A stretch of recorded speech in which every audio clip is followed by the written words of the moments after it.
Baru-baru ini Brigade Al-Quds intens meluncurkan serangan balasan ke arah pasukan pertahanan Israel IDF. Terbukti dalam sebuah video yang ramai beredar di media sosial Telegram pada Jumat 26 Januari 2024. Cuplikan video menunjukkan detik-detik misi penargetan kendaraan militer milik Israel di Khan Yunis. Setelah berada tepat pada posisi, pejuang Palestina tersebut sigap melayangkan serangan.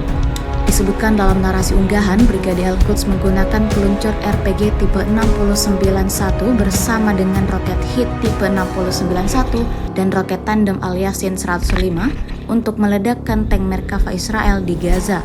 Tentu peristiwa ini membuat serdadu Israel alami kerugian. Namun hingga video ini beredar, belum ada tanggapan resmi dari pihak IDF terkait insiden ini.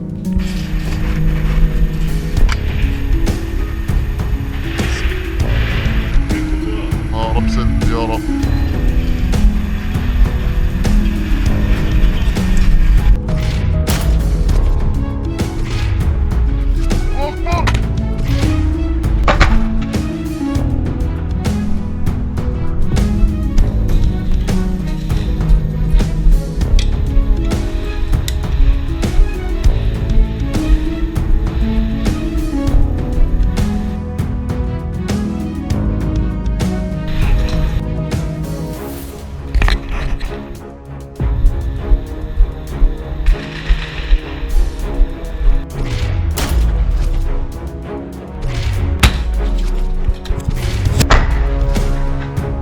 Download Tribun X sekarang, menghadirkan lokal menjadi Indonesia.